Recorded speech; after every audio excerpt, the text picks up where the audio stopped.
যদি রূপ দিয়েই পুরুষের মন জয় করা যেত, তবে এই শহরের সুন্দরী রূপসী একটা মেয়েরও বিচ্ছেদ হতো না। ভালোবাসা বলতে বুঝি প্রথমে ঝগড়া করা, পরে দুজন দুজনকে খুব মিস করা, তারপর মান অভিমান সব ভুলে আবার দুজনে এক হয়ে যাওয়া। বয়স 15 থেকে 28 বছরে যে ভুলে কপালে দুঃখ আসে তা হলো সময়ের সঠিক ব্যবহার না করা।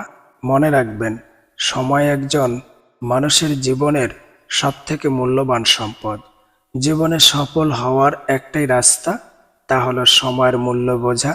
আপনি যাই করেন না কেন, সময়ের সঠিক ব্যবহার না করলে কোনো দিন ইহকাল বা পরকালে কোথাও সফল হতে পারবেন না। একবার চাকরির ইন্টারভিউতে একজনকে কোম্পানির বস একটি অদ্ভুত প্রশ্ন করে। সেই প্রশ্ন শুনে প্রায় 200 জন মানুষ চুপ হয়ে যায়। প্রশ্নটা এমন ছিল, মনে করুন এক ঝড়ের দিনে আপনি আপনার গাড়ি ড্রাইভিং করছেন। আপনি একটি বাস স্টপ অতিক্রম করার সময় দেখলেন সেখানে 3 জন লোক দাঁড়িয়ে আছে। প্রথমজন একজন সুন্দরী নারী, যাকে আপনি মন প্রাণ দিয়ে ভালোবাসেন এবং সারা জীবনের জন্য কাছে পেতে চান। দ্বিতীয়জন আপনার খুব পুরনো এক বন্ধু, যে একবার আপনার জীবন বাঁচিয়েছিল।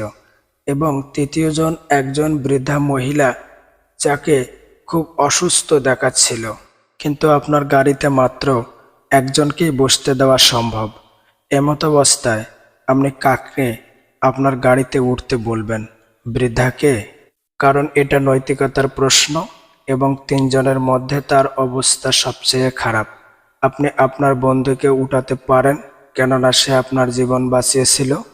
কিন্তু বৃদ্ধা এবং বন্ধু দুজনকেই ছাড়তে হবে যদি আপনার পছন্দের মানুষটিকে হারাতে না চান।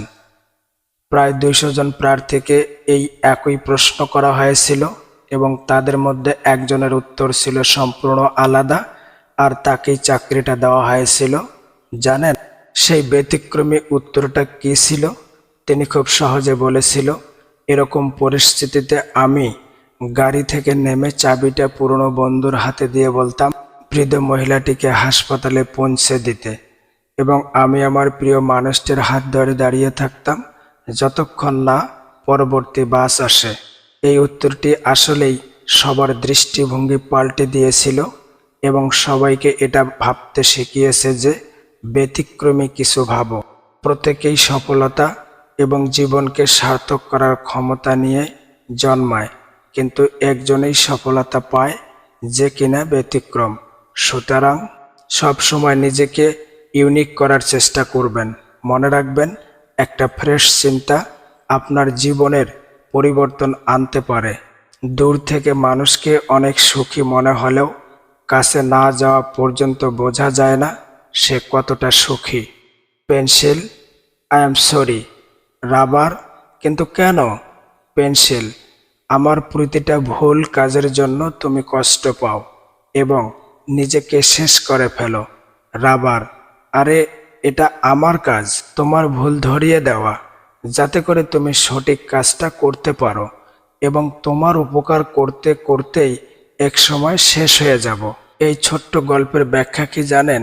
পেন্সিল হলাম আমরা সন্তানেরা, যারা বারবার ওই ভুল কাজ করি। রাবার আমাদের সেই মা বাবা, যারা সারা জীবন আমাদের ভুল ধরিয়ে দিয়ে একসময় নিজেরা শেষ হয়ে যায়। স্বামীরা প্রেমিক হতে অবশ্যই রাজি, তবে সেটা নিজের স্ত্রীর সাথে নয়। নিজের স্ত্রীর প্রেমিক হবার বিষয়টা কেন যেন তারা ভাবতেই চায় না।